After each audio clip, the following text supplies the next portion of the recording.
matchup between the number 8 nationally ranked John Carroll University Blue Streaks and your Baldwin Wallace University Yellow Jackets. John Carroll enters tonight's game with a record of 11-2-2. BW comes into the contest with a record of 9-7.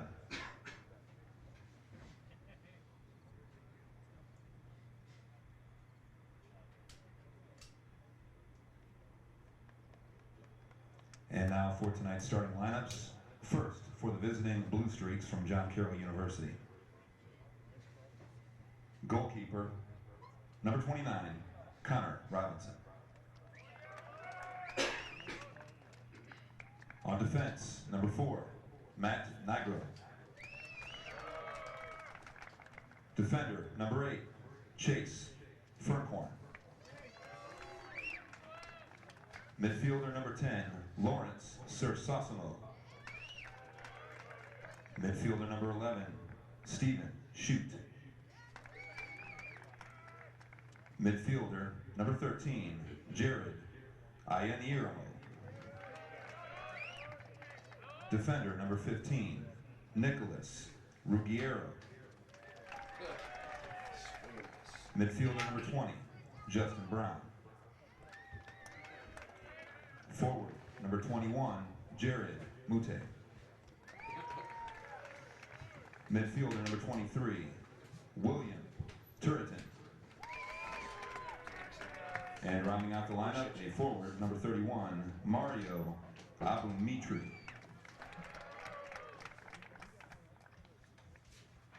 And now the lineup for your home team, the Baldwin Wallace Yellow Jackets. Senior goalkeeper from Ridgefield, Ohio, number 38, Patrick Mihal. Sophomore defender from Strongsville, Ohio, number 4, Trevor Ham. Sophomore midfielder from Lakewood, Ohio, number 6, Attila Nagy. Freshman defender from Chagrin Falls, Ohio, number 9, Zach Hoover. Senior midfielder from Kettering, Ohio, number 10, Rafael Dovalos. Sophomore midfielder from Rocky River, Ohio, number 11, Dylan Keeling. Senior defender from Willow Grove, Pennsylvania, number 12, Jake Woodruff. Senior forward from Parma, Ohio, number 18, Joey Geither. Junior midfielder from Aurora, Ohio, number 21, Bryce Posner. Junior defender from Birmingham, Alabama, number 24, Armand Witt. And rounding out the Yellow Jackets lineup, senior forward from Berea, Ohio, number 25, Daniel Ruppel. BW is coached by Reed Ayers and assisted by Reese Canella. At this time, we ask all fans, please rise and kindly remove your caps as we honor America and those who protect our freedom at home and abroad with the playing of our national anthem.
From George Finnie Stadium in Berea, welcome to the biggest game in the OAC here this evening.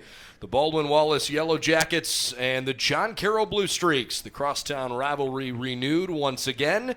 Tonight, toward the end of the regular season. Only 4 games left on the schedule before tournament time for both teams. The Yellow Jackets with a nice win last week, or I should say a couple weeks ago over Capital, and they're coming off of a nice win this past weekend against the Muskies from Muskingum. Those are their 2 conference victories.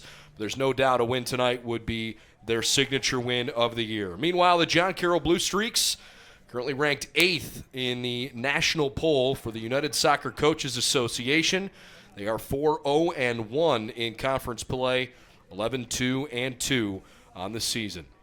I'm Brendan Gulick alongside Cole McDaniel. We've got a good one on tap tonight. 2 teams that obviously don't like each other. It's a fun rivalry, and hopefully that means we're in for a good match. Well, certainly, Brendan. Good to be with you. And you said it. These 2 teams, they're familiar with each other, but neither of them like each other. And that's a lot of the rivalry aspect, a lot of that drive and that passion tonight. And you're going to see a physical, probably a bit of a chippy game as well. Coverage of tonight's game brought to you by Dan Andrews and Olympic Forest Products, a global recycling company. By Papa John's Pizza in Berea, the official pizza provider for BW Athletics. Order online, papajohns.com, or call 891-1900. Referee tonight, John Groff. And upon his signal, we'll get started. Off we go on a gorgeous night here in late October. 57 degrees, no clouds all day in Northeast Ohio. And there is a comfortable breeze blowing right to left across the screen, the way that you see it at home. John Carroll in their visiting Navy tops, and the Yellow Jackets are in their home white kits. Baldwin Wallace on the season with a record of 9-7. It's been a better year here in 2019. And obviously that conference win at Capital was terrific. BW's also competed pretty well in the 3 losses in the OAC, losing each game by just 1 goal, but trying to find a way to come up with a signature win here in 2019. Let's give you the starting lineups as we get an early goal kick for the Yellow Jackets. And senior goalkeeper Patrick Mihal, young man out of Revere High School down in Richfield. Mihal's had a pretty good season for the Jackets, playing in each and every game. He's allowed an average of 1 goal per game. I would imagine that while these 2 teams have often been separated by just 1 goal at the end, Cole, kind of get the feeling coming into tonight that this is going to be more than just a 1-goal decided outcome. Would not be surprised if we see a couple tallies one way or the other. Yeah, I agree with you. I think that both goalkeepers will be busy, and obviously the Yellow Jackets, they have a good defense, but John Carroll is a tough team coming in, so you're not going to keep them from getting shots off. Mihal needs to be ready. Across the back line for BW, Jake Woodruff, Trevor Ham, Attila Nagy Jr. We'll get back to that in a minute. This is Joey Geither, and it's kicked in. Geither threads one toward the middle, and John Carroll's center back could not keep it out of the back of the net. It deflects off of Chase Ferncorn, and the Yellow Jackets, less than 2 minutes in, play from out front. Well, and that's really well done as Ruppel went to his left foot. He then played the through ball, and Dylan Keeling got on the end of that, was able to play it in the direction of the goal. Of course, John Carroll, good job trying to recover, just not able to clear it out. And the Yellow Jackets, that is a huge start for this team.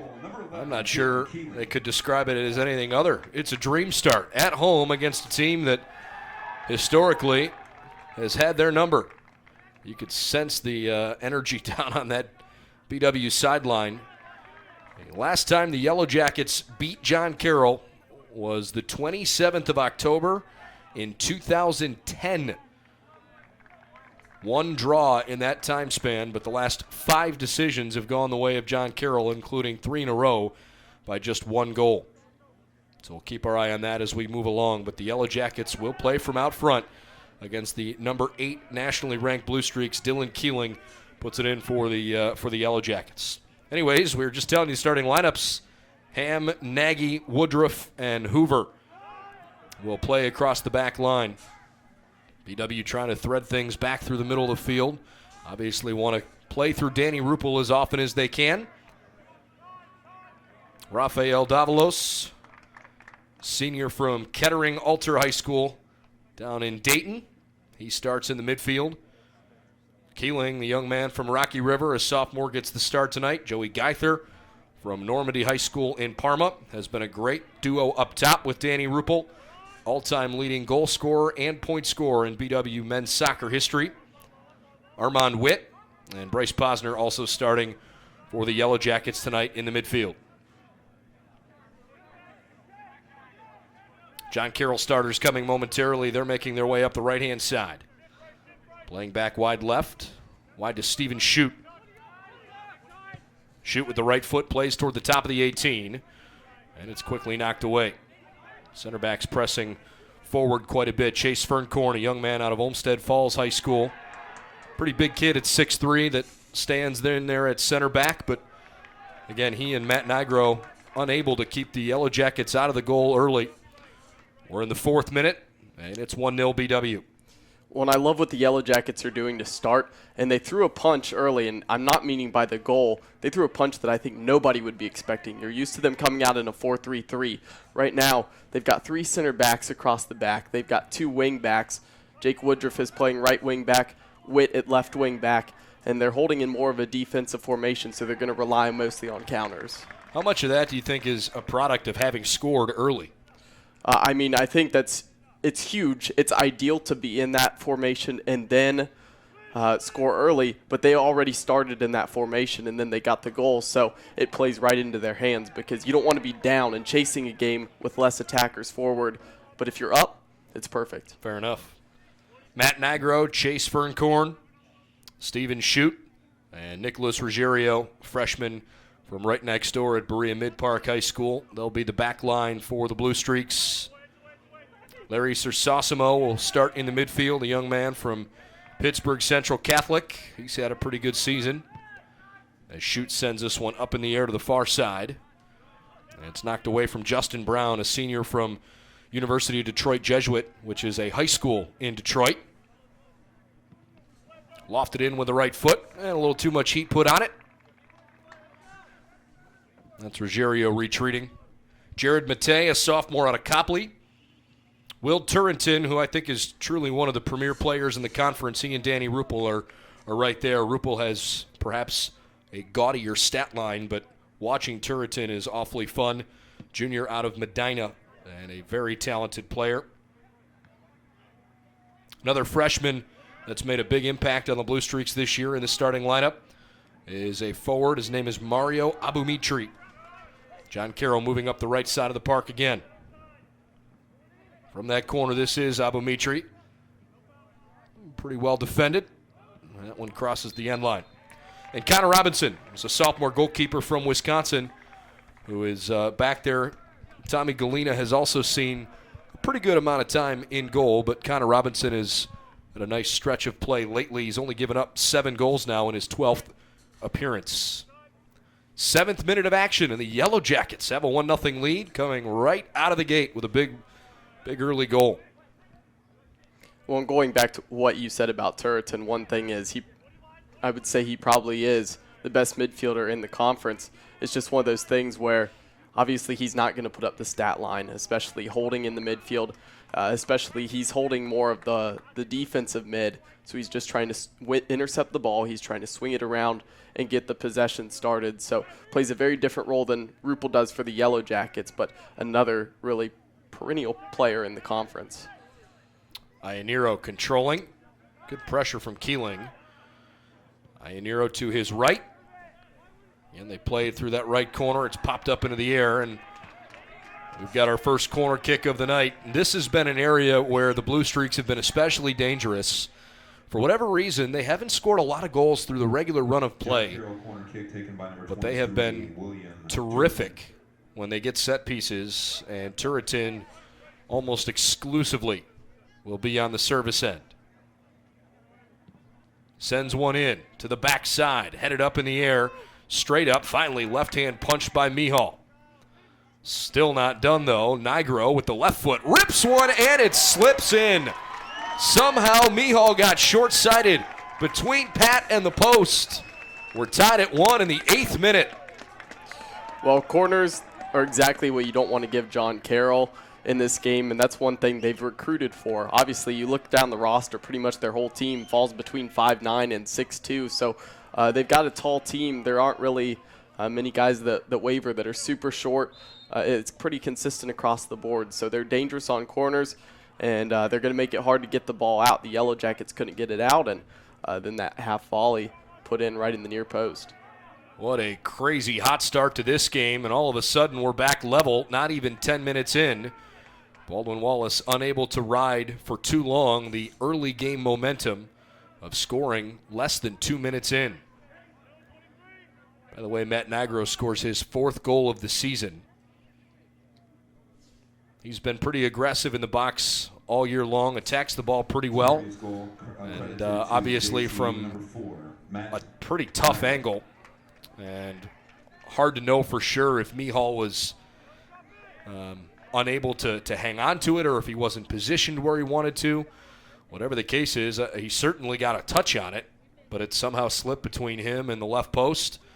And John Carroll scores on their first goal, or I should say first corner kick. Well, I can give you the answer to that 100%, and that was Mihal was not in the right position, but part of that had to do with he had just punched the ball out. He'd come out about as high as the penalty spot, so he'd come out of his own 6. He punched it and then had to try to recover back, and then on his recovery, once the ball got down and it was about to be struck, he stopped and stopped recovering, and he was probably about a foot or two away from where he needed to be on the near post.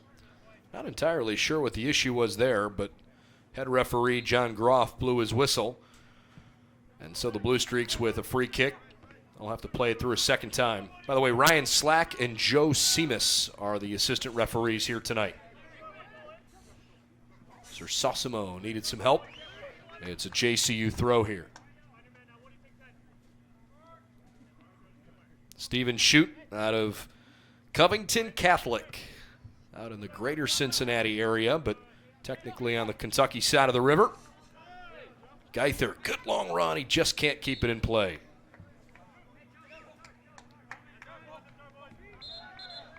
Tenth minute, 1-1 tie.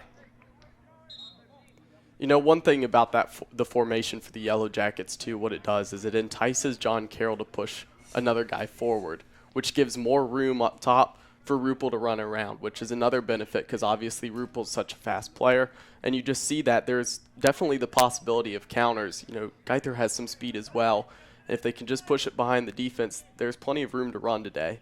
There must have been a foul behind the play prior to the ball crossing the touchline. Davalos followed it up, kept it alive. Geither step over moves, centers it once more. Davalos chipping for the backside, nobody home. Connor Robinson pulls it in, essentially uncontested. If you're just joining us, early fireworks in Berea. Less than 2 minutes into the game, a defensive breakdown for John Carroll turns into an easy Baldwin Wallace goal for Dylan Keeling. And not 6 minutes later, John Carroll earns a corner kick. And on the second opportunity on that corner, after the ball had originally been punched out, backside of the play, Matt Nigro slotted one home from a pretty tough angle. So we're tied at 1.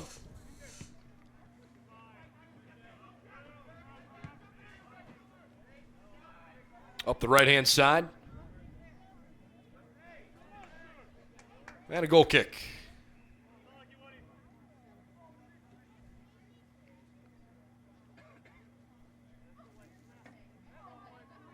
Yeah, and obviously, you know, I had mentioned the opportunity of going behind the defense and playing through, but you also can't get drawn into just launching it long every time.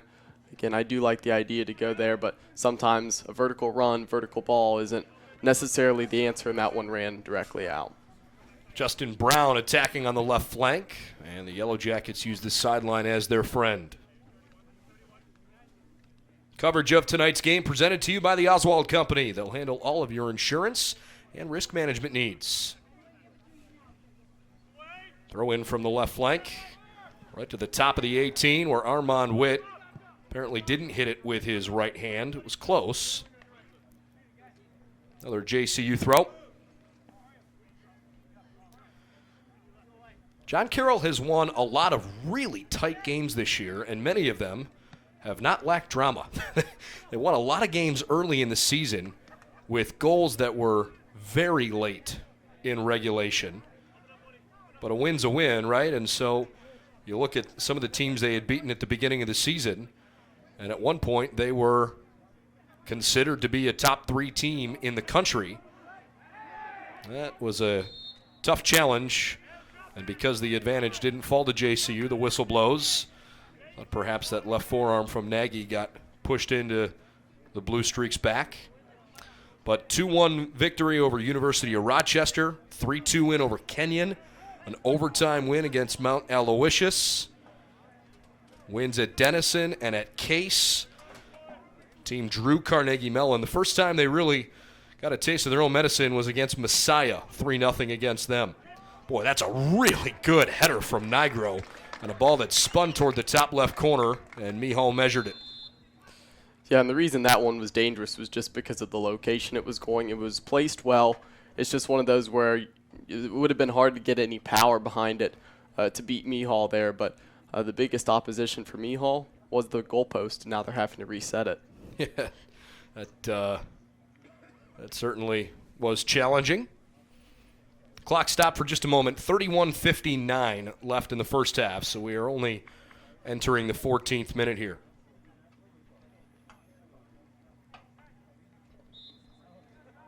Anyways, the blemishes on John Carroll's resume include a 3-0 loss at Messiah, which, to be honest, is certainly a good team. And they lost a 1-0 decision against Ohio Wesleyan. But other than that, they've been able to at least pick up points in every game so far. Here come the Yellow Jackets trying to play through Geither. Good play by Ruggiero, the left back.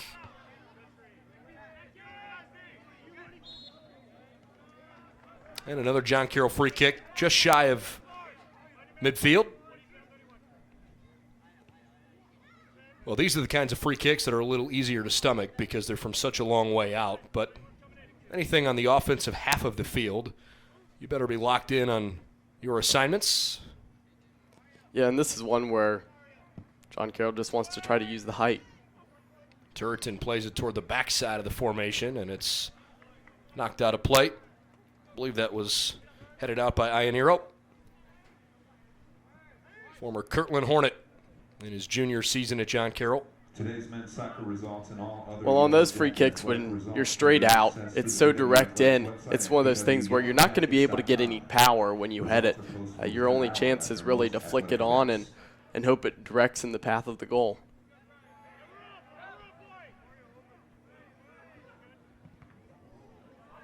Good contest. Appreciate the effort on the far side there from Geither. Well, early on, perhaps it's just because of the way things have gone, but Danny Ruppel hasn't had a chance to get too involved in the action. Jackets just tried to target him there in the middle of the field. Nagy feeling some heat. Plays through the far left side. Zach Hoover will throw in. You would certainly think that if the Yellow Jackets are going to come up with a victory, that Ruppel's going to have to play an important part, but he can't do it by himself. Sometimes that important role is not necessarily scoring, but just drawing enough attention. This one is rolled toward the outside of the frame, and Mihal keeps it in bounds. That said, Ruppel did have the 2 goals last year over in University Heights, a game that John Carroll took in overtime.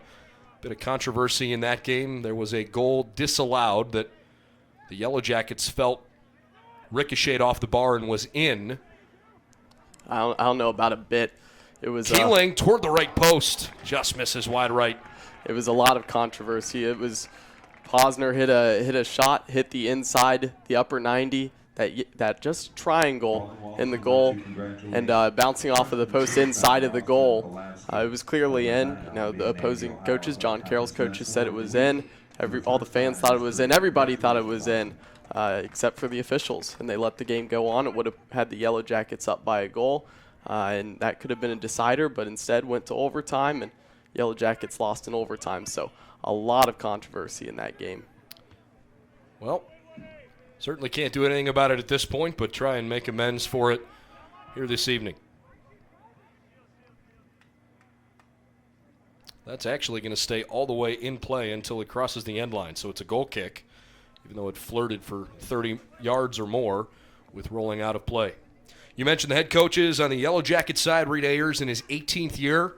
He's done a terrific job here in Berea.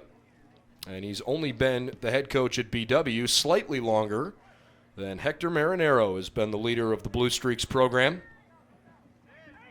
Two of the longer tenured coaches in OAC soccer history.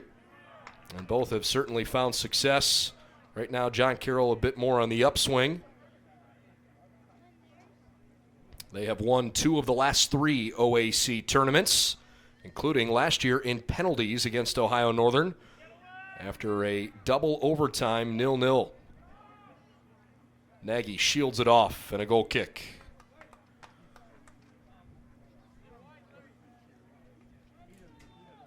Looks like we may have a sub coming on.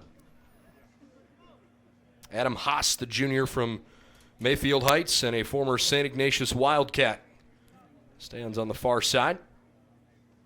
And he is waved on. Meanwhile, one of the Yellow Jackets, that's Armand Witt, looked like he might need a little bit of medical attention.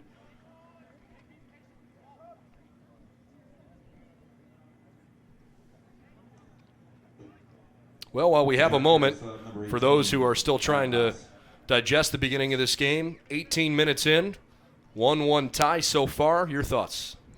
I think it's been a game where obviously John Carroll was probably going to come out, possess the ball more. You know, we've seen that. They've had the possession, and the Yellow Jackets were planning on playing more defensive and then trying to get out on the counter, and that's held true to, I think, the plans of both teams.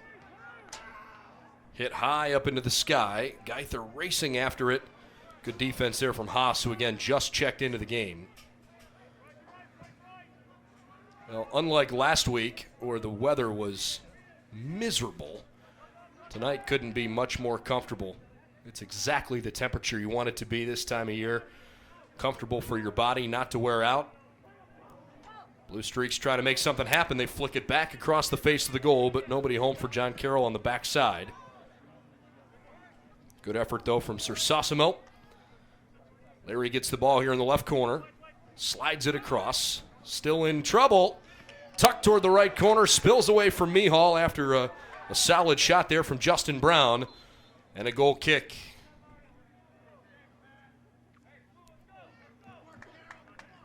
Yeah, and you were mentioning the weather, and obviously soccer players run a long distance, but it's one of those things where it's not a steady pace where you can just keep going. It's start, stop. You know, there's a lot of change of pace, so you get really hot days, and you have a tendency to cramp up. You get really cold ones, and your muscles have a tendency to kind of freeze up. So this is right in that sweet spot. There's like a good probably 20, 30-degree sweet spot, and this falls in it. So you couldn't really ask for a better game weather-wise in conference play. A couple of balls being played through the air on the far side. You get the sense as this one is moving along here, it's probably holding true to form that for the Yellow Jackets to have any sort of buildup on the offensive end, that it has to start wide, because John Carroll has been really solid in the middle of the field with Ferncorn and Matt Nigro defensively.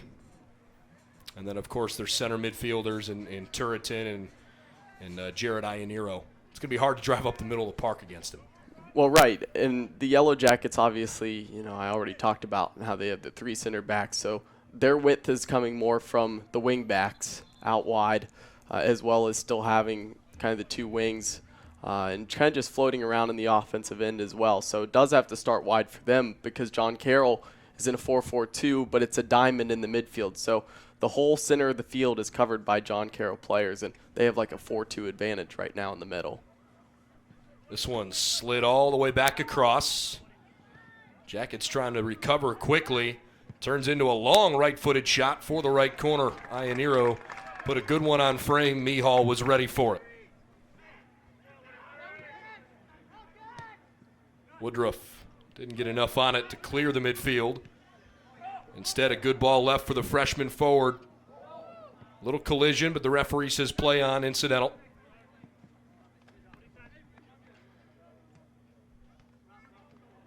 Abumitri a little slow to get up, but appears to be okay. One that looked like he slipped on that cutback, and well done by Ham to try to avoid that and and kind of jump over him. So, I mean, that's well done to not just plow over the freshman forward in that situation. You certainly don't want to commit a penalty in the box and give a team with a lot of firepower PK looks. Ruggiero throws in from the left side. It's deep into the box.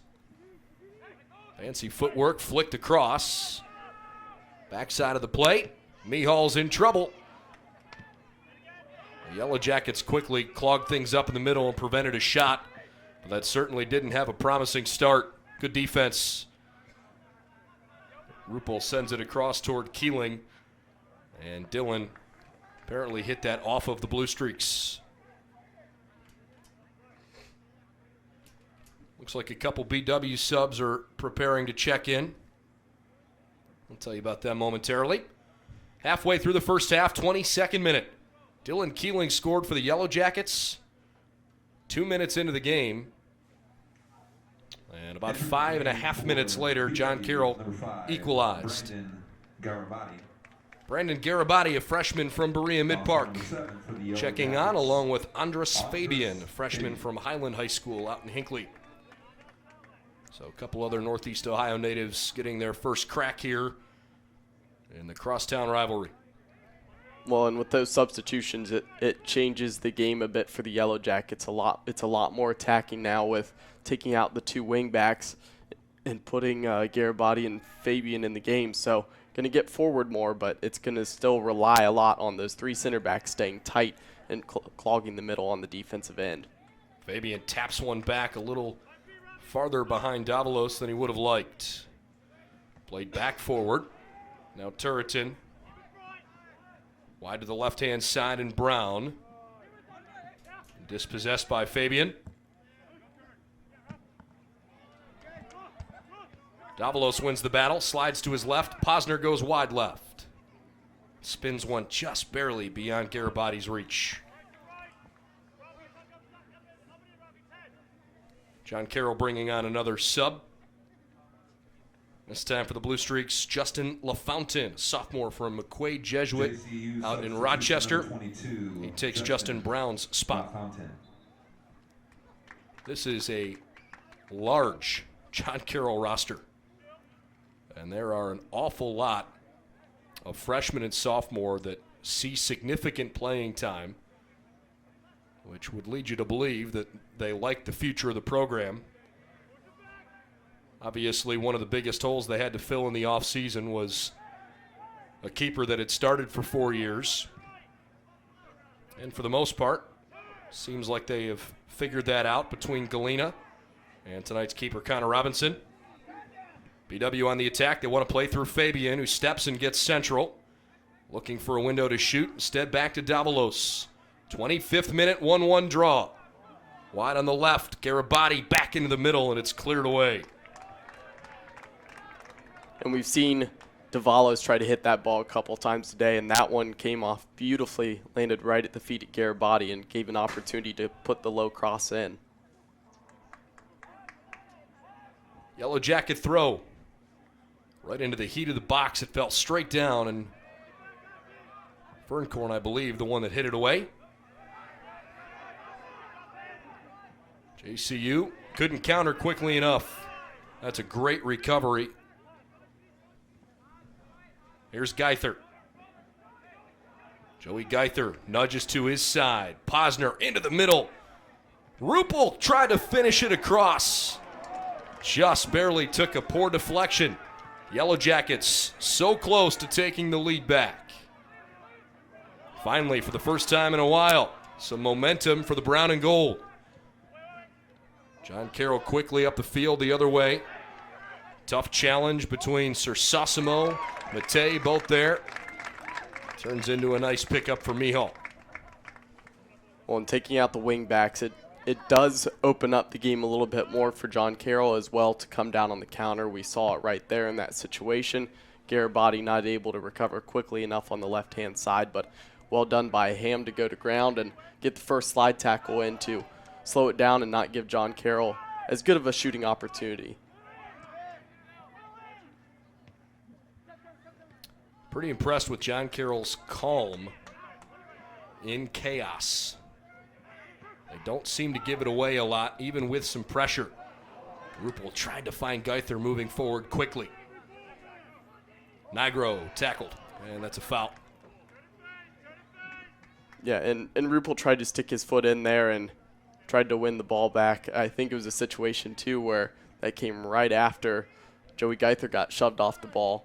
Officials have let it go, and John Carroll's gone away with a lot so far. A lot of jersey grabbing, a lot of little chippy things. Hasn't been called yet. Well, good sportsmanship there between Rupel and Nigro. This one's tapped forward. Sir Sosimo with the left foot, slides it across on the backside. John Carroll takes the lead. 2-1. That's a substitute LaFountain who checks in and gets in the score sheet in the 27th minute. And that goal right there, again, we've actually seen both teams have the opportunity to slide the ball across the 6. It's always so dangerous. We talked about many times this season how dangerous it is when the ball's going across the 6. It happens again there. Brandon Garibati, the freshman, gets beat on the backside and just give up the goal right there. William Grubbs, Connor Mendel, Jared McDowell, and I believe one additional John Carroll sub have all checked on. We'll get you that confirmation in just a moment. Adam Haas still over at right back. He'll throw in. It's a 2-1 JCU lead in the 27th minute. The Blue Streaks gave up the game's first goal 2 minutes in, but have responded nicely. Keeling wins one away. Goes to number 10, Lawrence Sosimo. Sosimo credited with the assist. And goal number 20, Justin Brown. Well, they gave Justin Brown credit for the goal, but it was certainly LaFountain that put it in. Yellow Jackets take a shot over the top of the bar. Mickey Burrington. Looks like Mikey Burrington is also checked on for John Carroll. Did you see that the same way I did? I'm 99% sure LaFountain was the one that put that home, number 22, coming down the backside. Yes, I believe you're correct. So hopefully they'll get that fixed in the stats perhaps at halftime. Does BW's mindset have to change here now that they're down a goal? Or is it too early for them to make any drastic changes? Well, I think their mindset already seemed to change a little bit when it was 1-1 and before that goal happened. Like I said, taking out the wingbacks, it does change a lot of things. And I think it came back to bite the Yellow Jackets. I would have liked to have stayed a little bit more defensive. I don't think there was any reason to go as attacking in that situation, but I still do like not just being in the 4-3-3. I think that would have played against the Yellow Jackets. BW trying to get it out of the middle of the field. Nagy slides it ahead but turns it over. Jackets have lost a lot of 50-50 balls, and they've turned a lot of passes over in the midfield that have been a little costly. That one lobbed too far ahead. Miho makes an easy play. I think, and perhaps it's not my spot to insert an opinion, but I think BW needs to try and value possession a little bit more. Relying on counterattacks can be a little challenging. That one's knocked away. Good effort by Rupel. Robinson out toward the ball. But if all you're doing is relying on counterattacks, I just feel like that's a difficult way to get the offense to respond and try to tie things up.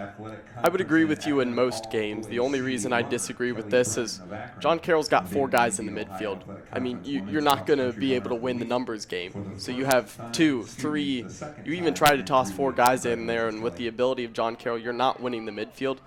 And that's where you have to really get the possession down. So if you have to go from the outside in, obviously it's not as much of a possession game. That's a fair point. Haas on the right side here. We're entering the 31st minute. John Carroll 2, Baldwin Wallace 1.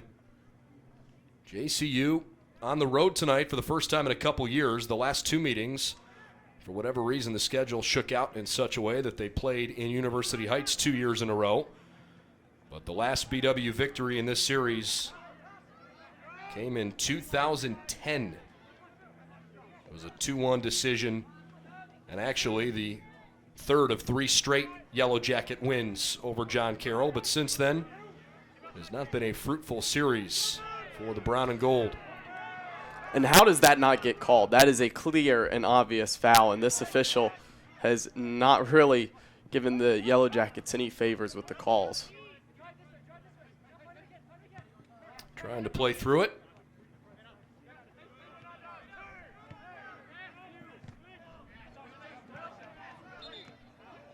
Rule to John Carroll throw. There it is again. That's 2 back-to-back.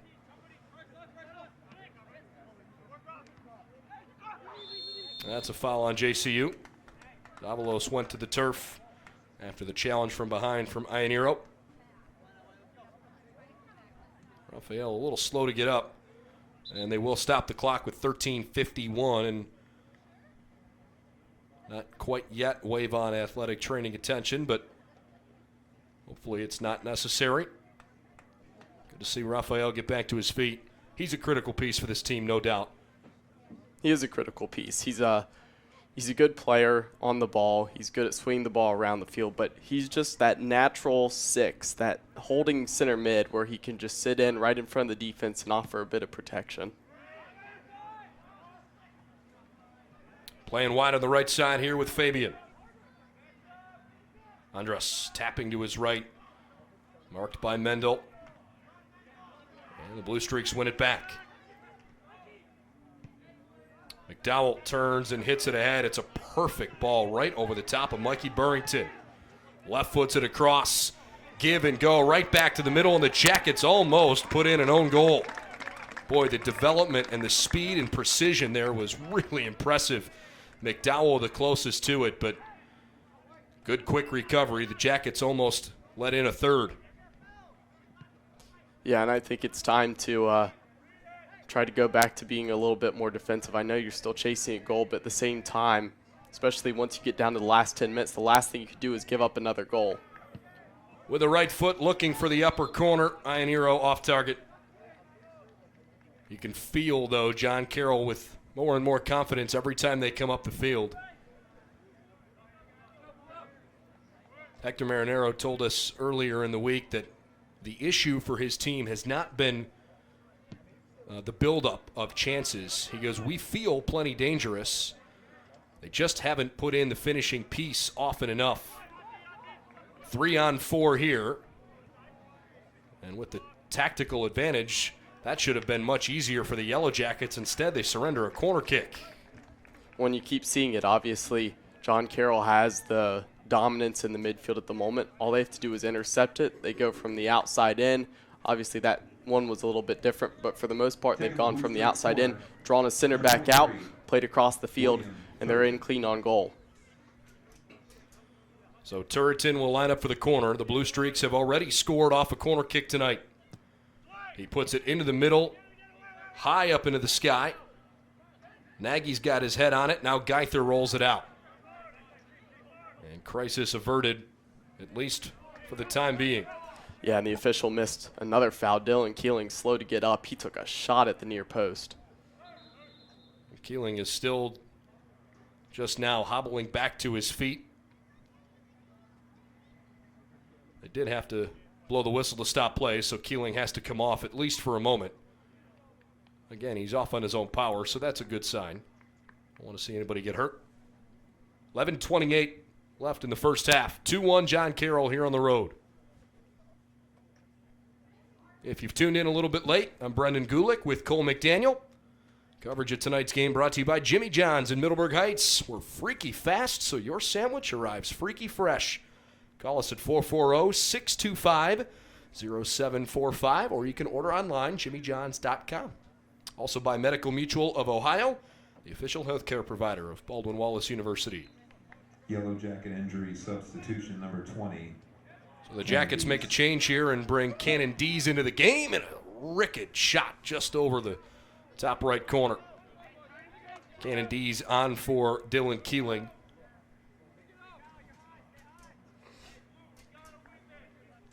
Obviously, part of the fun that feeds this rivalry is that so many of these players on both teams are Northeast Ohio natives. Both coaching staffs, in many cases, recruited players that may have gone to the other school. This is another ball hit back across the middle. Laid out to the outside. Ianniero's shot slotted past Mihal. Ionero makes it 3-1 JCU. Well, you felt it coming. You saw the pressure happening in the last 5 minutes, and you know there wasn't a switch to go back and being a little bit more defensive like earlier. They probably should have tried to kill the momentum that John Carroll was getting. Didn't happen, and there it was again. Ball played to the outside, and the defense was already slid across.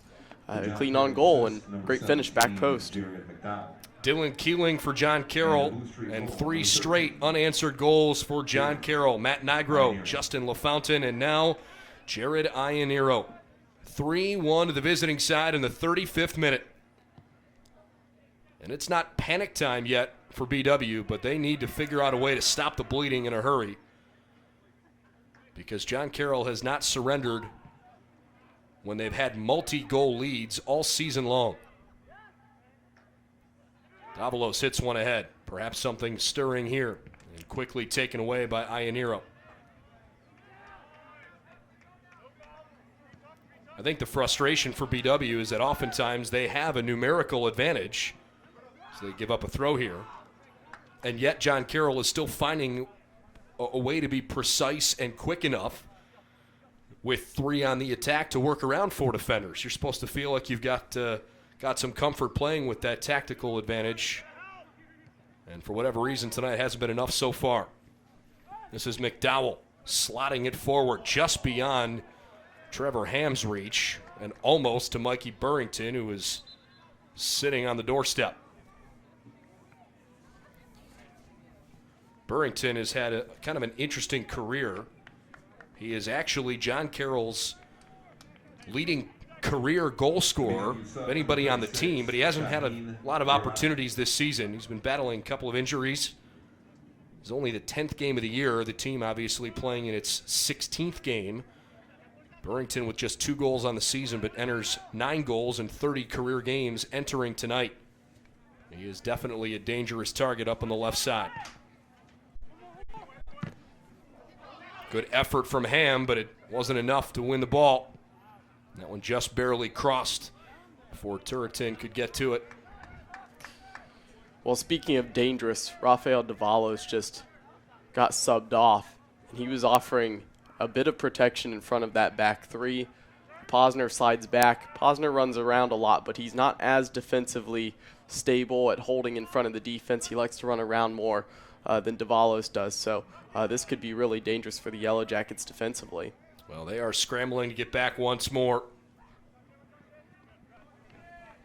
McDowell just runs out of room. He's one of the few seniors on this JCU side. Nigro, McDowell, Justin Brown out of Detroit. All in their senior season. I think I'm missing one. Oh, that's right, Mitch Kotheimer out of Lake Catholic High School on the east side out in Menor. JCU again attacking through the right. This one slides to the middle, top of the 18. And a good play by the Yellow Jacket center back. Nagy trying to hold possession away. Here come the Jackets the other direction. Swing and a miss. Perhaps a bit fortunate. 7:27 and counting left before halftime. Another brilliant ball played. Ionero. Better defense there. And that's a blue and gold throw. John Carroll about to bring on Michael Adelman, junior out of Glen Oak High School down in Canton. And he takes Ionero's spot, who's had a very productive first half. Certainly scored, but even beyond that, an impactful player so far. Connor Mendel will throw in. Inside 7 minutes remaining before halftime.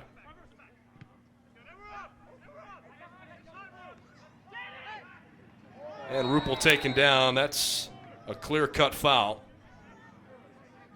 I don't think Turretin had any malicious intent, but I don't think he went for the ball either.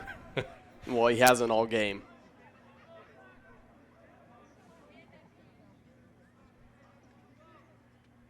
BW throw.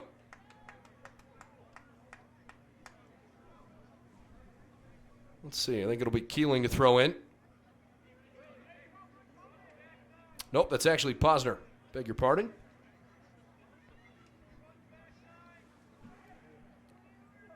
Bryce's throw got on a Yellow Jacket head.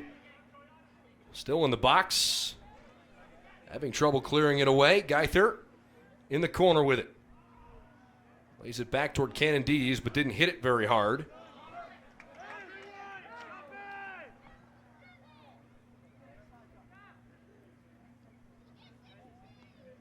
Mendel looking around. And that's off Trevor Ham. Former Strongsville Mustang. Strongsville soccer program over the years, especially on the ladies' side, but men's side too, has been very good.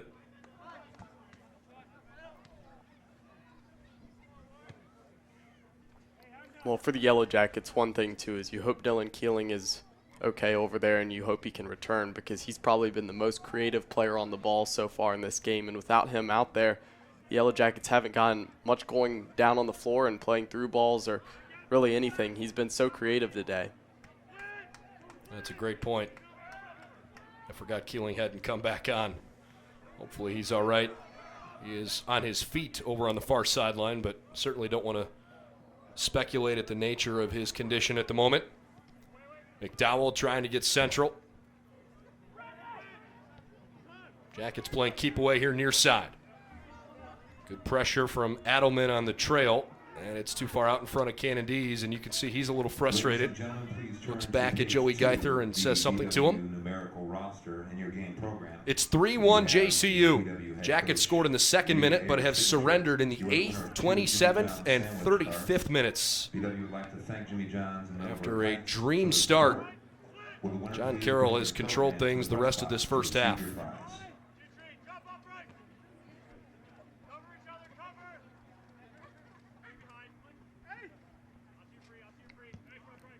Mendel just beyond Geither's slide. Now hit forward, Adelman turns it over.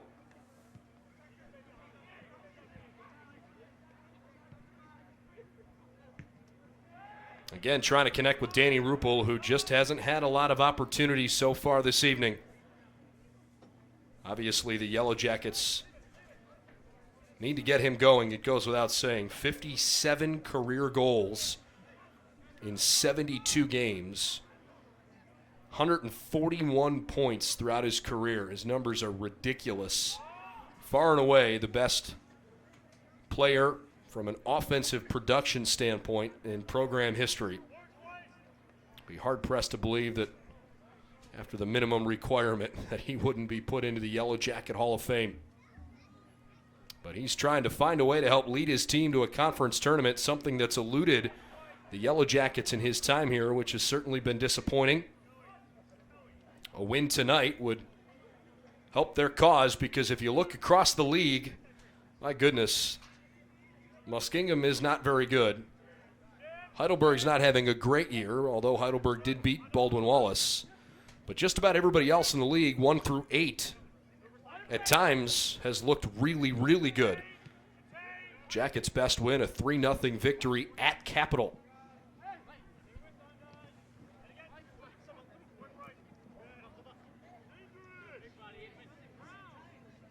Good effort from Fabian pulling that in near side. Garabati sends it back. It's turned over Mendel. Going back to what you said about the conference, even past years, obviously the OAC is a conference where you'll have a couple regulars who have found their way at the top, but sometimes it changes up from year to year, who's about 1 to 3, but then 4 to 9 even gets really tight and really competitive. Of course, you said Muskingum has really been the outlier, but really you get in that 4 through 9 range, and just a game or two can be all it takes from being a 4th or 5th seed to just missing the tournament. I mean, geez, John Carroll right now is at 4-0-1 and leading the way, but you've got Wilmington 3-1-1. They're 10-3-2 overall. Ohio Northern's having another very good year, 11-4-1. Ohio Northern with an overtime win at Heidelberg 2-1 earlier this afternoon. Northern, Otterbein, Capital, all 3-2 in league play, but they've all had pretty solid records outside the league. Even Marietta, who's not having a great year, still at 500. They're very competitive. About to enter the final minute of the first half. See if BW can come up with something special late. 1 minute.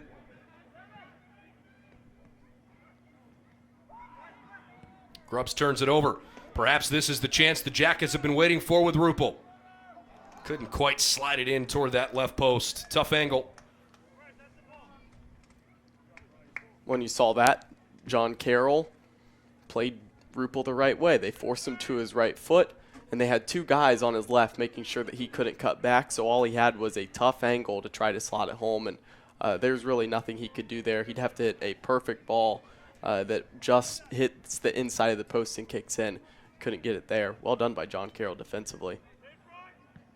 20 seconds and counting here before halftime.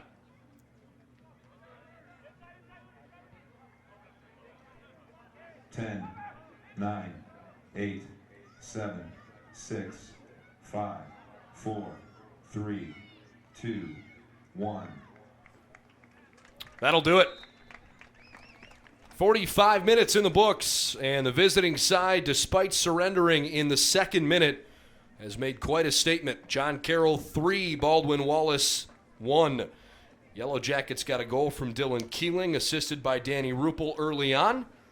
But then Matt Nigro, Justin LaFountain, and Jared Iannero have put the Yellow Jackets' backs firmly against the wall after they had an awfully energetic first couple minutes of the game and really got that bench alive. Before we take a break, your thoughts on the first half and what you want to see BW try to change here? Well, I think the Yellow Jackets started off the right way. I think they started defensive and then tried to go off the counter, and it worked. They were able to get that goal. They were able to go up. The thing is you give up one. I wouldn't say necessarily switch and go attacking when you're tied there. Maybe stay sort of in the similar situation where you started out. They didn't do that. They pushed forward, and now you just see the attack coming from the outside and then coming across, and it's giving John Carroll wide open shots. So although you still have to be attacking minded, you can't just have the three guys stranded alone in the middle of the field and then get stretched apart. Now, the difference right now isn't the shot total so much as it is the quality of the shots. The Jackets do have 6 shots, but only 2 on goal. John Carroll's taken 10 shots, of which 9 have technically been on target.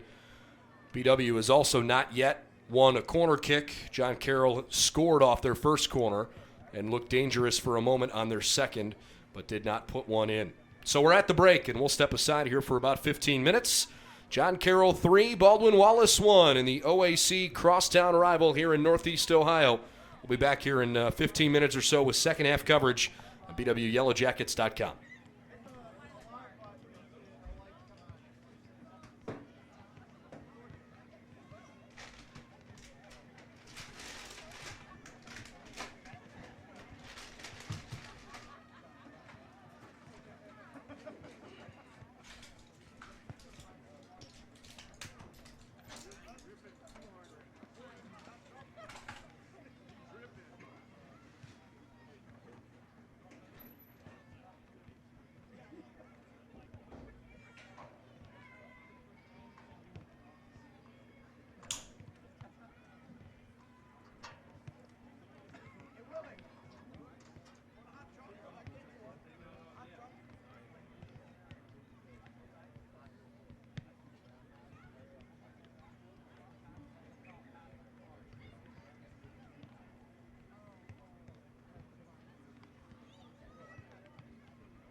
Just about ready to start the second half as the visiting John Carroll Blue Streaks have a 3-1 lead over Baldwin Wallace here at Finnie Stadium. Brendan Gulick and Cole McDaniel with you tonight. It's been an interesting game. At times the Yellow Jackets have looked pretty competitive, and at times they've really been chasing the game. They had a 1-0 lead 2 minutes in, Cole, and then things kind of took a downward spiral from there. They gave up the first goal that tied things up about 5.5 minutes later. And again, at times in the first half, the counterattack looked like it was going to be successful, and it's not as though the Jackets haven't had any looks. When you only have 2 shots on goal, technically, through 45 minutes, you're certainly at a disadvantage. Just from that perspective itself, how does BW generate better quality shots and not just more quantity?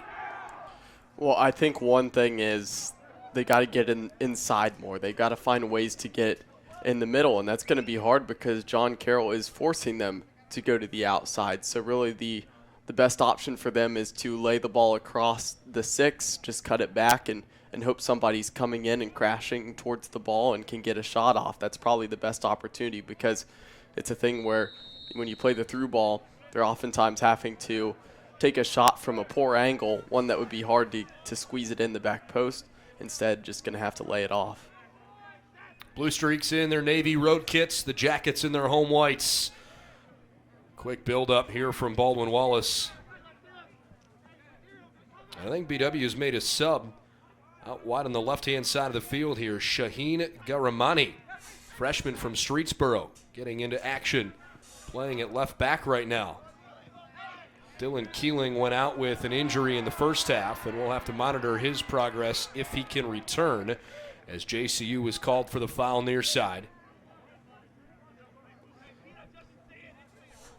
And Garamani was on at the end of the first half, but then Kyle Eddy, the freshman, he's getting his first action of the game over at the right wing-back spot.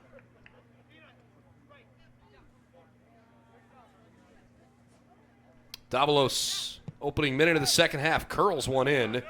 Headed back toward the middle of the park. This is driven from a long way out.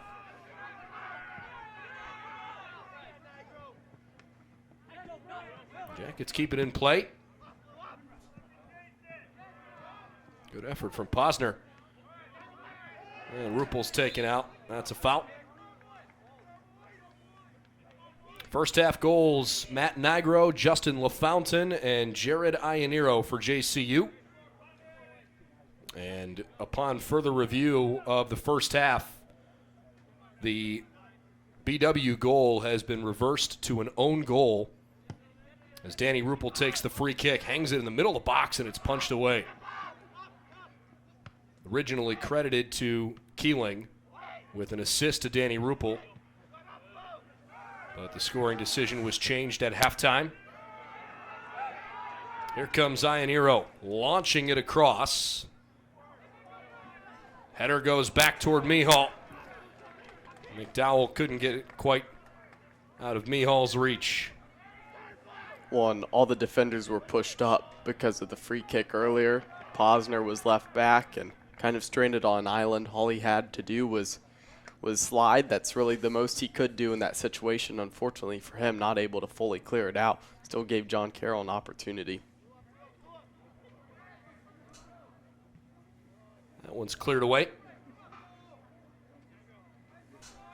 Posner has certainly inserted himself in a big way into this game. I feel like he's been on both sides of the field, and he's gotten up and down quite a bit. It's a taxing role for him. And frankly, when he plays well, generally the team does.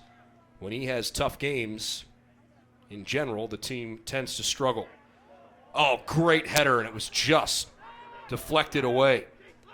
Really good effort from LaFountain looking for a brace. The Jackets dodge a bullet. JCU generally pretty good in the air. Good marking there right around the edge of the 6, but LaFountain almost put one in.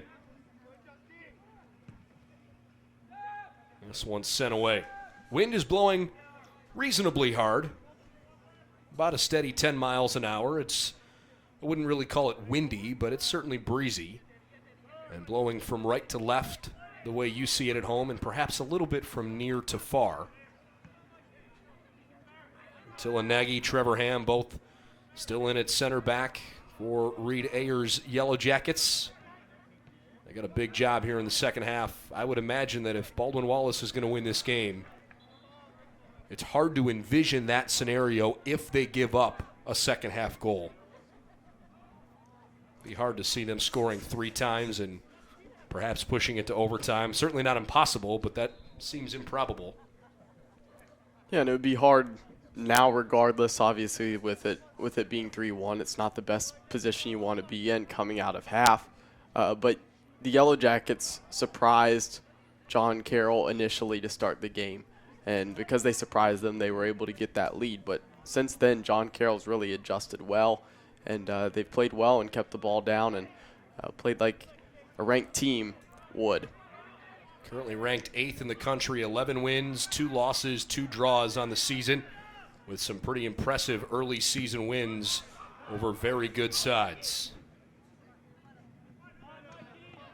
You know, the thing about this John Carroll team, though, perhaps compared to ones in years past, it feels like they're missing that real true striker, the guy who you feel like you can really rely on to put one in the back of the net. Jesse Marinero was often that guy several years ago, but is now graduated, and the son of head coach Hector Marinero still around the team as an assistant coach. And that's not to say that their depth isn't impressive, but if you want to be an elite team and have legitimate national championship aspirations, you certainly don't need that guy, but it's a whole heck of a lot easier if you have one.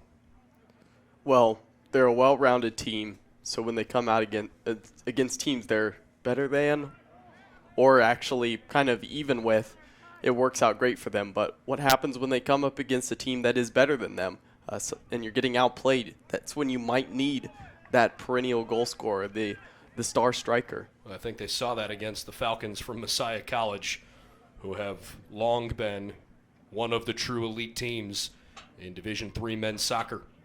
And they lost 3-0 in that game. So certainly they found out that they're not unbeatable, but it's been a good year for John Carroll. Nicely cleared away by Nagy. Can Rupel run onto it? He's outrun a lot of the defense, gives it a good chase. Robinson over to get it.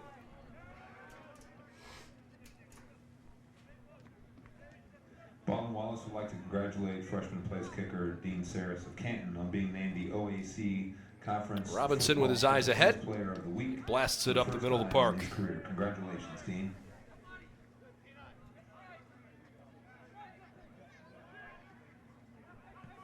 LaFountain tried to control it. Back through Turretin, who plays a nice defensive holding mid-roll.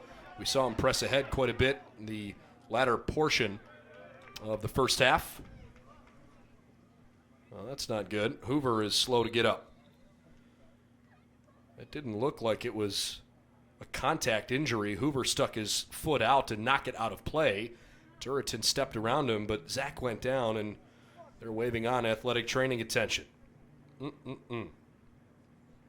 Clock stops at 37:57. And the Yellow Jackets trail 3-1. We'll step aside while Hoover's attended to and wishing him the best. Hopefully he's okay. Back in a moment here in Berea.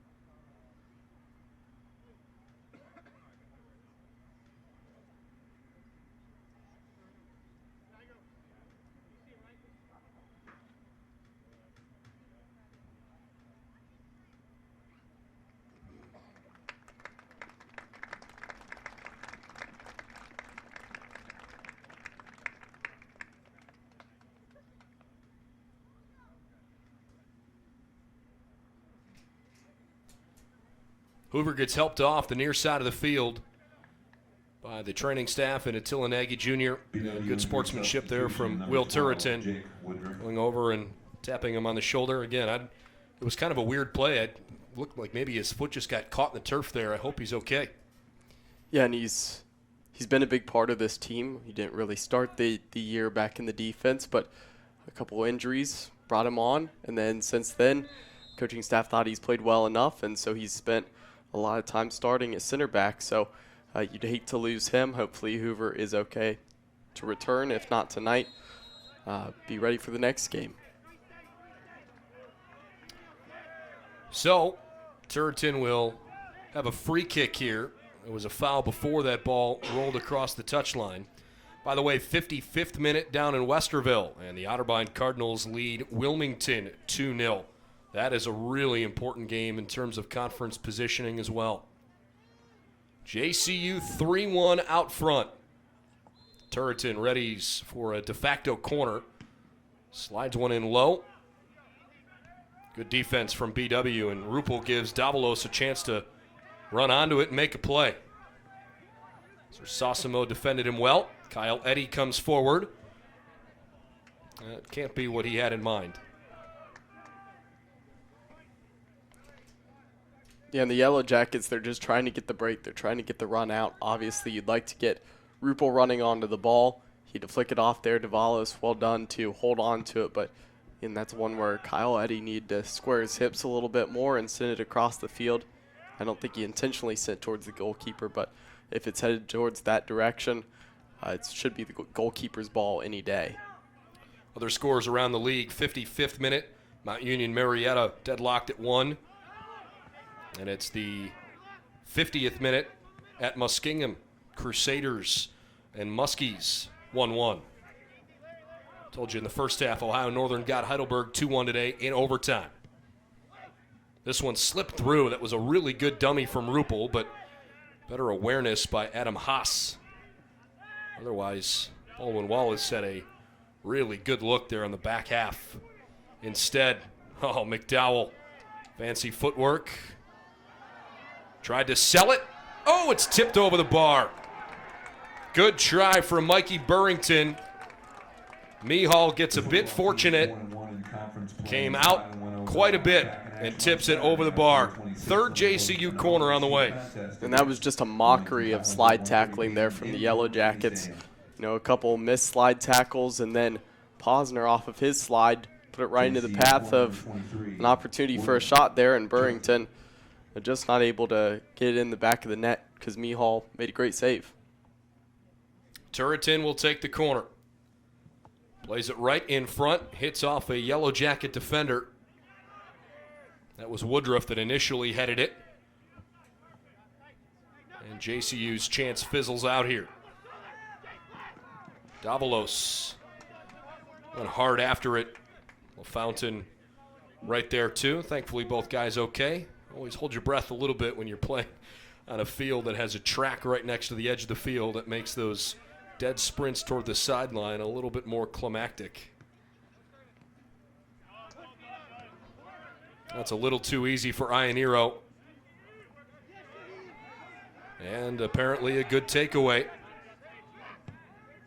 Garamani not whistled for extending the forearm in the back. See if the Jackets can make something of it as Raphael flips sides of the field. A chance for Eddy, and it's deflected away off the right leg there. Ferncorn extends it. And a Jacket throw-in down in the corner. The men's soccer team, 2-3 in conference play and 9-7 overall, entering tonight's match, will return to the pitch on Saturday, October 26th, when they travel to Wilmington to take So Posner a throw-in from the corner, and the Jackets will try to come up with something dangerous here. On the way in, headed not once but twice by Ruggiero. Burrington trying to go coast to coast with it here. Good play, Garamani. And a foul called on John Carroll. Jared McDowell, the senior out of Pittsburgh. A clear foul. 57th minute. Still 3-1 to the visiting side. By the way, good news over in University Heights. After giving up a penalty kick goal early on, Baldwin Wallace has drawn level with John Carroll in a really important match for the Yellow Jacket ladies, who started conference 0-3 the same way they did a year ago. trying to replicate what they did last year, where they won 5 of their last 6 in league play.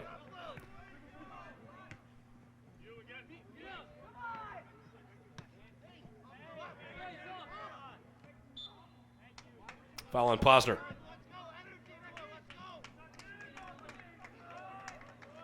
Both benches on their feet, clapping and trying to emotionally stay involved. A little easier in a rivalry game to be locked in the whole way, but obviously a little frustrating for the Brown and Gold, who find themselves on the negative side of the score sheet here.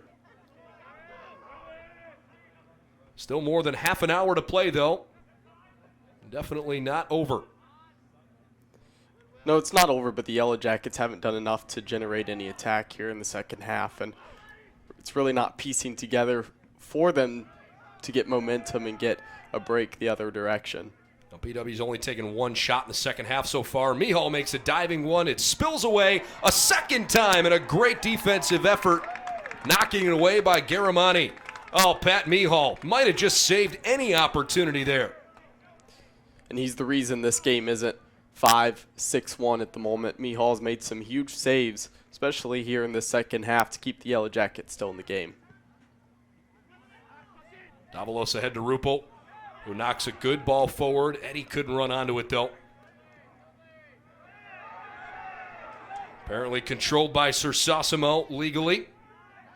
Larry stepped on from behind. No foul. Both sides a little frustrated. Rupel chips one ahead toward Geither, but Joey tried to get central, and the ball rolled toward the corner. And we'll have a John Carroll throw.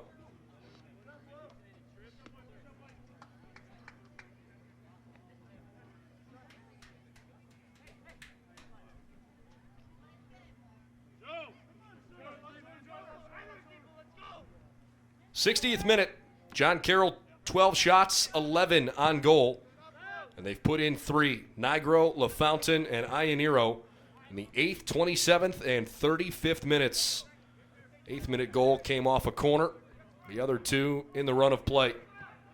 And Hector Marinaro's team looking good on the road. Davalos with a good through ball to the right side. A chance for BW, a tackle in the box, but a good one. Posner went down. Nigro slid in there and got all ball. It deflects out for a throw-in. That was a really good potential chance there for Baldwin Wallace. One of their better build-ups here in a bit. When we saw Davalos do the same thing in the first half, and he did again, just going the opposite direction. Again, good job flicking it over the top of the back post. Posner's throw. Headed away by Turretin, and Bryce fouls up, drives a low ball, kicked away. Burrington couldn't tap it far enough to the side, but it didn't cost John Carroll possession. Now McDowell running after it, and a jacket throw. JCU bench collectively all starting to run around. Temperature in the low to mid 50s. It's breezy but comfortable here for late October. BW sensing some urgency, want to play it far enough ahead, but that's an awfully direct ball with nobody really having a chance to run on it. It's well too far out in front of Geither. Well, and Rupel wants the ball. He wants to have it at his feet, and he wants to get touches, and he really didn't have that many in the first half. So the only way for him to come back and get touches is to come back to the ball, and so it's leaving the team stranded without a guy up front. Mihal got really lucky. That ball bounced just awkwardly enough that Jared McDowell couldn't really get his head on it. When Mihal came crashing out, it spilled away. That could have easily been disastrous. Instead, it remains 3-1. Substitutions, couple of new blue streaks entering. Let's see, they've got their starting freshman forward, Mario Abumitri, returning, as is sophomore forward Jared Matei, young man out of Copley. Those were the starting 2 up top. And it looks like they have spared McDowell and Burrington.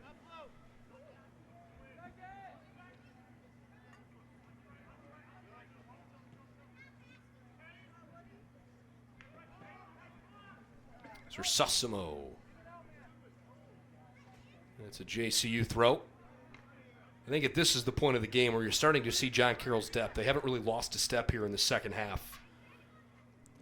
Well, they haven't lost a step. Another thing, too, you mentioned it just a bit ago where they warm up that whole bench at the same time, and when it gets cold, I think that's important to all be up and moving around and being ready.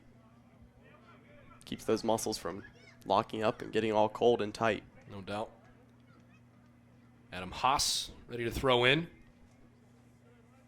John Carroll, undefeated in their last 5, wins in 3 straight. They drew Mount Union 0-0 a couple of weeks ago.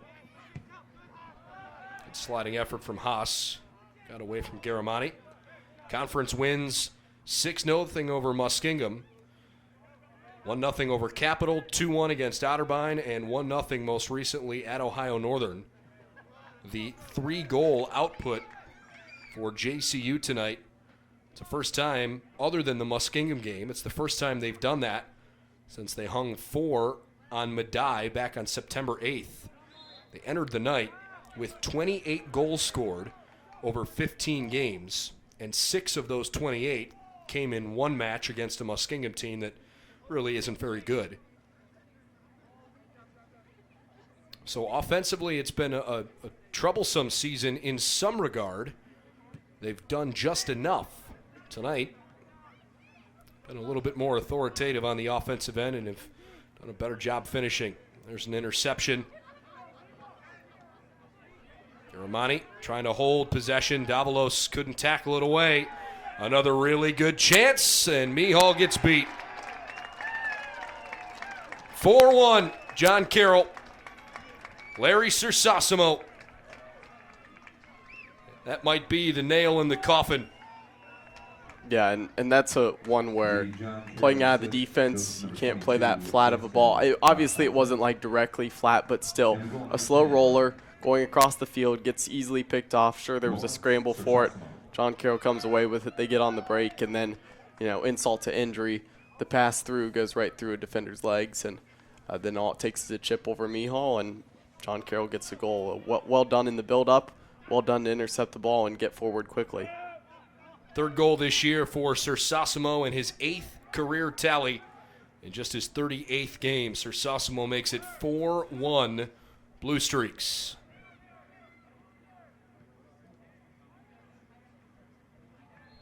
That's a foul on the far side. By the way, Justin LaFountain credited with the assist. He also has a goal tonight. You could make the argument perhaps he's been the most valuable JCU player.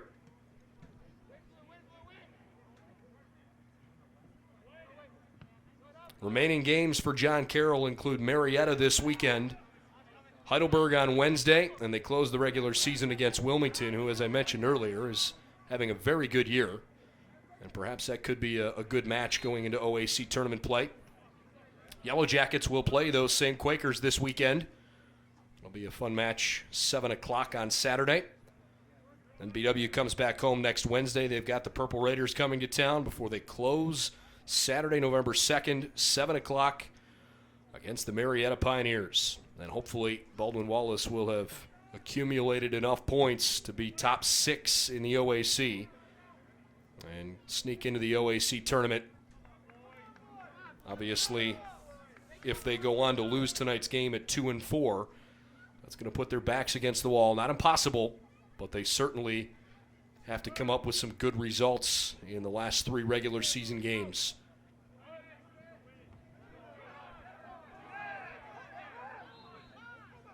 Yeah, and coming down to the end of that schedule, I mean, for the Yellow Jackets, you look at some of those teams, and Wilmington has improved from where they've been in the past, so that makes it a little bit tougher. You look at Mount Union, they're a beatable team, and you'd say maybe skill-wise the Yellow Jackets have them, but Mount Union just plays well defensively. They have a good system, and it always seems to be close games between the two teams. And then also Marietta, who knows what can happen. A lot of times the Yellow Jackets have gone up and blown a lead. Free kick turns into a rifled shot. Garamani misses wide left, and he put it 2 feet further to the right, I'm convinced that would have gone in. I don't think Robinson had a clean look at it. No, and that's about as good of contact as you could have off the volley there, and well done to let it drop to his foot and then just rifle it, and he got through with it on his laces, and it was just bending to the left. Former St. Edward Eagle Brendan Swan, young man from North Royalton, Ohio, not far from BW's campus. He checks on for John Carroll.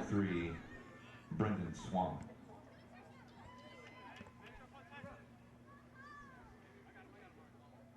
Taking a quick look down at the stats, Swan has played in just about every game this year, but it's the first time I think we've seen him all night tonight.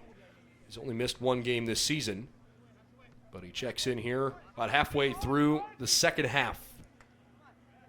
You reference Mount Union and the way they have found ways to be successful. You know, somewhere along the way, you hear the phrase frequently enough, winning is contagious. Well, losing can be contagious too. And for whatever reason on the Mount Union soccer side, they have found ways to win close games, even though perhaps not the most talented team in the conference. Good chase on the far side, but that'll be knocked over there. Mount Union at 8-2-3 on the year. Picked up an early season draw at Case, who has not been quite as good this year as they were last year when they made their terrific run to the national quarterfinals. One of the best years in Case Western Reserve soccer history. Case handled Capital without Chewy Gordon in the second round of the NCAA tournament last year, and I think perhaps you're really understanding the Chewy Gordon effect that Capital had, given what they have not been quite able to accomplish here this year.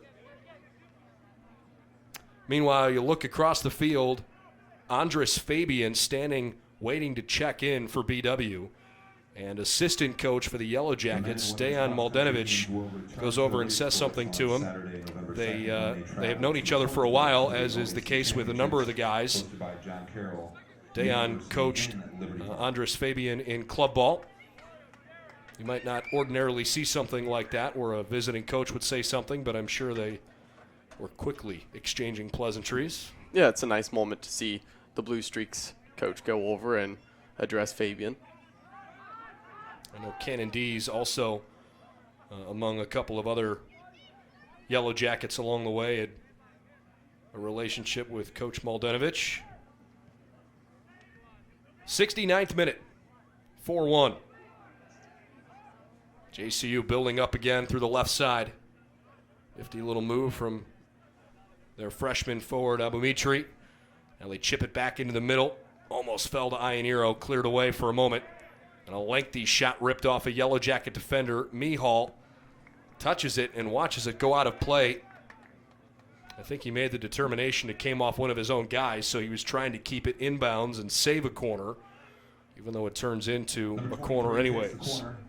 Yeah, and that's one for Mihal where he had already gone into the dive. The deflection happened. It slowed the ball down, and I think he was worried about it skipping over his head and going into the goal, so he had to do what he could on the ground to just get it out. Turretin again will take the corner kick. 70th minute, 4-1 Blue Streaks. Nigro got his head on it, sends it back the direction it came for a goal kick. If you've joined us late here tonight, along with Cole McDaniel, I'm Brendan Gulick. Coverage brought to you by the Crown Plaza in Middleburg Heights. If you're looking for a quality place to stay before or after any Yellow Jacket affair, choose the Crown Plaza. By the Cleveland Clinic Sports Health Division, the official healthcare provider of Baldwin Wallace Athletics. And by American International. If you require a company with proven performance, rely on American International.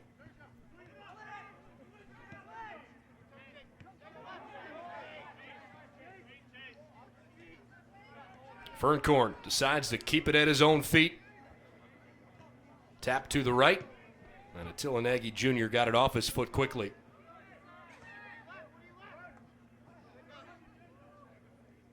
Garamani leaves for Davalos. And a foul whistled on JCU.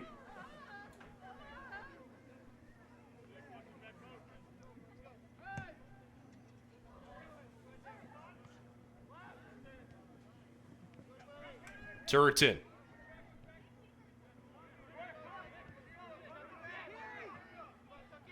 Unlike him to give the ball away that easily, Garamani slides it back forward, follows up and keeps possession. Woodruff, pink cleats and all, rifles one to the far side of the box. That's a pretty good long service. I'm just teasing about the cleats. I kind of like him. Well, it's he had them last year. He got them because of the month of October because of breast cancer awareness. So absolutely. Going his second year through the month of October with them. I pointed out because I think he's the only one I've seen on either team, certainly on the field, that has put them on. Breast Cancer Awareness Month here in October. A second volley played in, and Robinson alertly grabs it with two hands.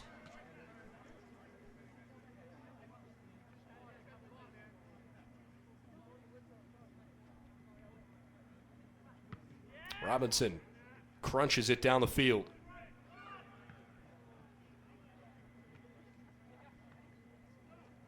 Trying to play through Davalos here. He spins around Turretin to the right. That was a good play. Ionero struggled to recover too. Good chance building up far side. Rupel with the left foot. Garamani has a ton of space to work with. He launches one for just over the top bar. My goodness, Garamani. At first I thought he was going to cross, and he rifled one that barely missed hitting the wood. I hate to tell you, that was not a shot. He was clearly going for the cross. I think that ball was supposed to curl with the in-swinger.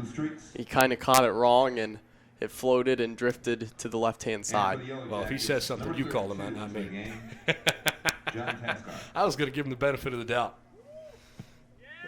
Trying to find ways to keep the mood light in an otherwise frustrating evening for the Yellow Jackets, who have only taken 3 shots here in the second half and trail by 3 goals. Yellow Jacket own goal in the second minute gave them a 1-0 lead. But John Carroll has tallied 4 times in response. Ferncorn scrambles back and knocks it out, surrendering. A Baldwin Wallace corner kick for the very first time here in the 74th minute.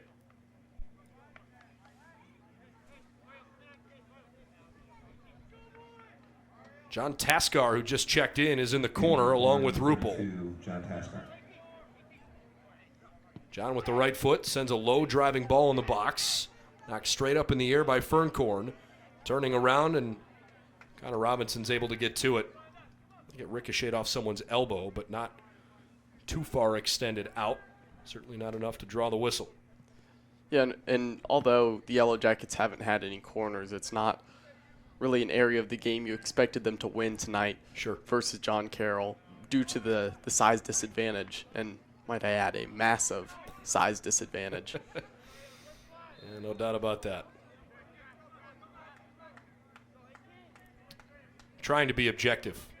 Looking at John Carroll's team. They're big, they're fast, they play well in tight spaces. I could see where this team could make a run. I don't know if there's any way to know for sure if someone truly is a top 10 team in the country, as they're currently ranked 8th. Robinson over to get it. But they've won some pretty impressive games throughout the year. They have looked very good tonight, especially going down early on the road. To then turn around and score 4 times is a nice statement. I mean, for the most part, through their forward line, through their midfielders, there aren't really many people that make me go, wow, look at that talent. Like, he's just destroying this team. Right. Defensively, I think they've got some pretty tough, strong center backs. It's just a good team in general, a good team overall. So I guess the big question for them is, when you come up against a team that is better than you, who will be that guy to step up? And that'll be the situation for them going forward if they want to make a run. Well, they've been trying to answer that question throughout the year. I can assure you of that. Michael Adamman checking on. Jared Ionero heading out. Wouldn't be surprised if he doesn't return. In a 4-1 game, only 14 minutes left in regulation. Robinson drives one down the field.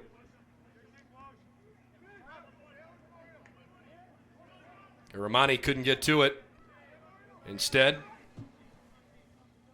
JCU building up, sliding it right side.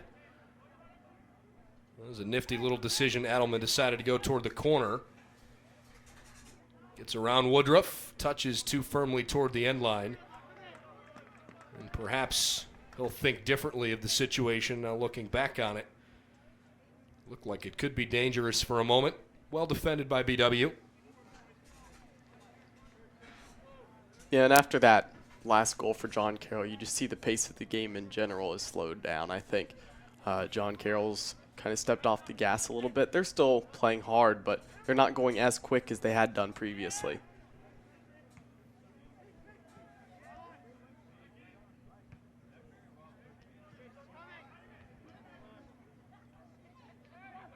This game's getting very direct on the Baldwin Wallace side. A lot of long hits forward, but not oftentimes connecting.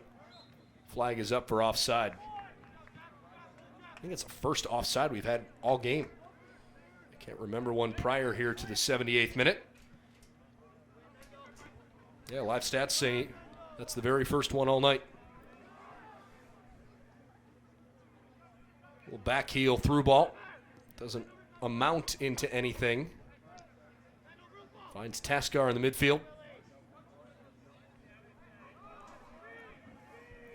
Abamitri looking for shooting space, chips it over, and Mihal comes out with Woodruff there. Garamani, oh, he timed it well. Now Geither up the left flank. Turretin closes down. Geither with a good find across, then a heavy touch. JCU pulls it back. That had a really good chance to turn into an open shot. It was a good look from Geither there. Garamani just over Fabian's head. Andres chasing after, but it will be a JCU throw-in. And another change coming. John Carroll is bringing on, I believe, another forward here. They bring Jared Matei off the field. Enters the game for John Carroll.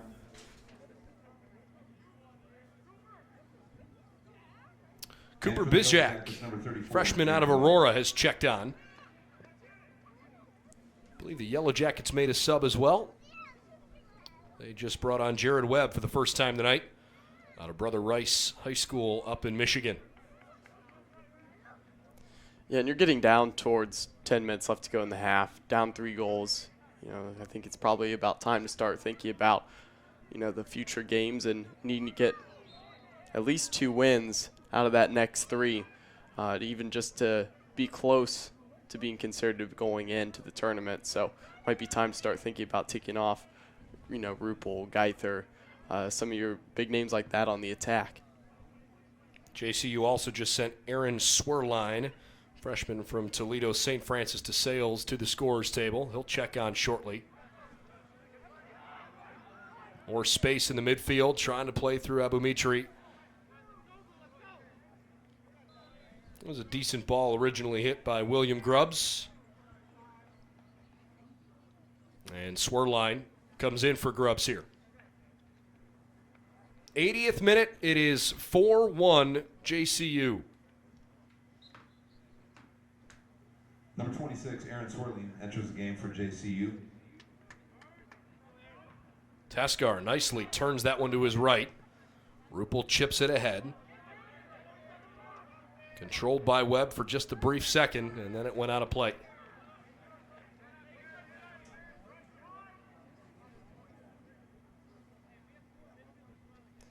And that's one thing, obviously Jared Webb has scored a couple goals this year, but it's one thing he needs to improve on is his touch, and everything off his foot and off his chest, everything goes a little too far away from him. He has that example right there. That's one you got to just cushion down, and didn't really even come close to keeping in bounds. So freshman can just improve on that in the off season. I don't disagree one bit, but actually I kind of felt like that's been an issue across the board tonight. It feels like we've seen that from a lot of different guys who have tried to control possession, and that first touch has been way too heavy, and that's been part of the reason why BW has lacked some build-up when they've had the ball.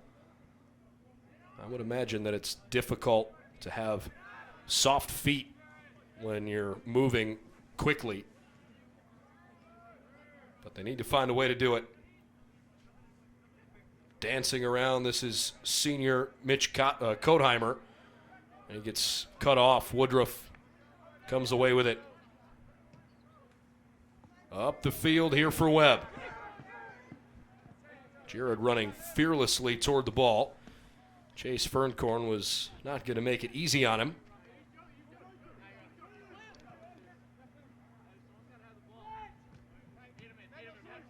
These two teams met on the volleyball court last night. Men's and women's soccer, obviously, tonight. And they will play Week 10 in the football season here in this same stadium. Kyle Eddy. Too much heat on it. November 16th. It'll be a Saturday Week 10 afternoon showdown. Last year's game was awfully competitive. Two teams both entered 8-1. And it felt like a de facto playoff game. Was not a guarantee that the winner would get into the D3 national playoffs, but the winner certainly had a chance, and the team that lost that game would not get in. And it turned out John Carroll did get in the playoffs last year after winning over in University Heights. And both teams only one loss on the season as they get ready for the home stretch of the regular season, so perhaps we could be looking again at another big showdown. Jackets will be happy to have home field advantage this time around and hopefully change their fortune. Well, and John Carroll won that, but that was a great football game. Yeah, it was sure close all the way down till about halfway through the fourth quarter, and then it was pretty clear at that point that John Carroll was going to win. But, I mean, it was a competitive game. Snow flurries, cold. It was just hard, scrappy November football. It definitely had that late football season feel to it. It was a fun one. Turretin checks out. There have been a few other subs. Sub for the Blue Streaks, number 24, Blake. John Carroll brings on Blake Barna, a freshman out of Westerville Central High School in Greater Columbus. Just about 6.5 minutes remaining. 4-1 to the visiting side so far.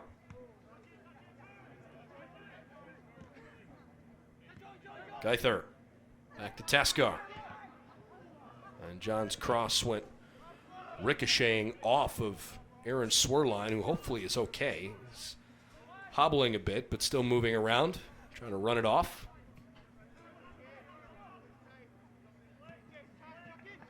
BW has not beaten John Carroll since 2010, and unless they come up with a late miracle, they're going to drop another one here in the crosstown rivalry. Jackets have certainly competed hard, but been unable to get enough going tonight. Two more for BW run on. Cannon D's returning, and it looks like Matt Began, sophomore from Massachusetts, enters here. Danny Ruppel comes off.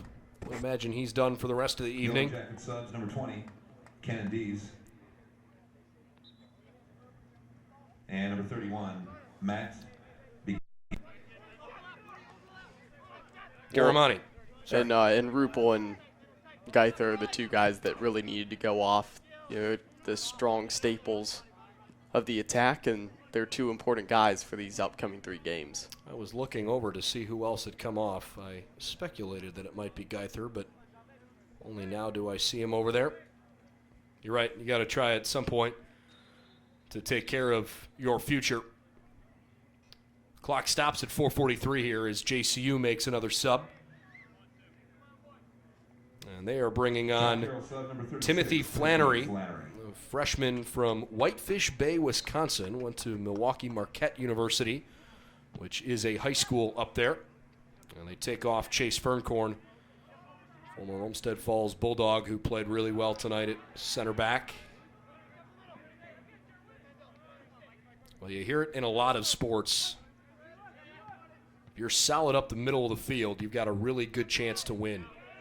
A lot of times you'll hear it specifically in baseball and in softball. Your catcher, your middle infielders, your center fielder, those are good leadership positions on the field. But soccer's a similar way, especially on defense and in the midfield. Good fight over there, and got a corner kick coming for JCU. Well, I would argue also that the goalkeeper who sits behind is right up the middle of the field and should be the biggest communicator on the team. So, yeah, that plays exactly into the hands of strength up the middle. Amen. All right, corner kick for JCU coming. Looks like Evan Malpass, JCU corner, sophomore out of Copley. Number 9. Oh, this one slips in front, goes all the way across the face of goal. Somehow didn't get deflected in. JCU had chances there from Swerline and from Brendan Swan, but couldn't slide one home. And that's just a nice corner over there. One of those that is low and driven and just skips right at the 6, and then is really an opportunity for somebody just to tap it, and it would go in the back of the net. Nobody able to get there for John Carroll, but that was very close to all it took is a leg stuck out to make that 5-1. Well, down 3 with under 3 minutes to play. At this point, probably safe to say the Jackets are going to fall as Robinson makes a good move. Likely to fall here to 9-8 on the season, 2-4 in OAC play. And unfortunately not able to string together back-to-back wins after beating Muskingum on Saturday. That's a foul and a free kick for John Carroll. It also means BW's now dropped 4 out of their last 5, and it puts a lot of pressure on the last 3 games in the regular season. And we'll see if the Jackets are up to the challenge. You mentioned Wilmington, Mount Union, and Marietta, the 3 final contests. Meanwhile, for John Carroll, they're going to go to 12-2-2, 5-0-1 in conference play. And they will have their 4th straight win, a result in their 6th consecutive match after back-to-back midseason losses against Messiah and Ohio Wesleyan. Final 2 minutes. Good long run into the corner, but Webb couldn't get there ahead of Adam Haas. And somewhere along the way, I would think it's gut check time now for BW's senior class. They haven't been to the OAC tournament in several years. In fact, nobody on this roster has experienced an OAC tournament before. And certainly the hope is that that won't continue. They've got a chance to qualify and get in, but they have put themselves in a position now where they can't really afford to give anything away. Well, although the senior class, as you mentioned, has not made it to the tournament, this isn't unfamiliar territory. Sitting on 6 points, going into the last 3 games of the season, very similar to last year as well. These guys are used to going into that situation, and even if you can grab 2 wins, it's still tough. So you really need to get points out of all 3 games, and that's the tough task. It's something that's possible, but I do think being in a position where they've seen it before, it does help when you've seen something in prior years. Hopefully that'll serve as some level of comfort for BW. Final 40 seconds in regulation. John Carroll having won 2 of the last 3 OAC tournaments on the road here after surrendering an own goal in the opening 2 minutes. Matt Nigro, Justin LaFountain, Jared Ianiro, and Lawrence Sersosimo have tallied 4 times. Yellow Jackets with just 4 shots 10, here in the second 9, half. 8, 7, 6, 5. And that's how it's going to finish. 3, 2, 1. Final score tonight. John Carroll Blue Streaks 4, and the Baldwin Wallace Yellow Jackets 1. Your final thoughts? I think for the Yellow Jackets, my final thoughts for them is you came out with trying something new, and it worked. You got the first punch, but from then on, it just wasn't good enough. So got to go back to the grind, got to go back down and look at the film, work strategically as well as your playing style on the practice field. You just have to get better. Again, the team will be on the road Saturday night down at Wilmington. We hope to see you again on Wednesday next week when the Yellow Jackets will have their senior day against the Mount Union Purple Raiders, 7 o'clock Wednesday night, Baldwin Wallace and Mount Union. John Carroll 4 and BW 1, the final tonight. Coverage this evening brought to you by the Courtyard by Marriott and Town Place Suites in Middleburg Heights. For Cole McDaniel and our entire production crew, I'm Brendan Gulick. Good night from Berea, where John Carroll, the number 8 team in the country, wins for the 12th time in 16 games. 4-1 the final. So long, everybody.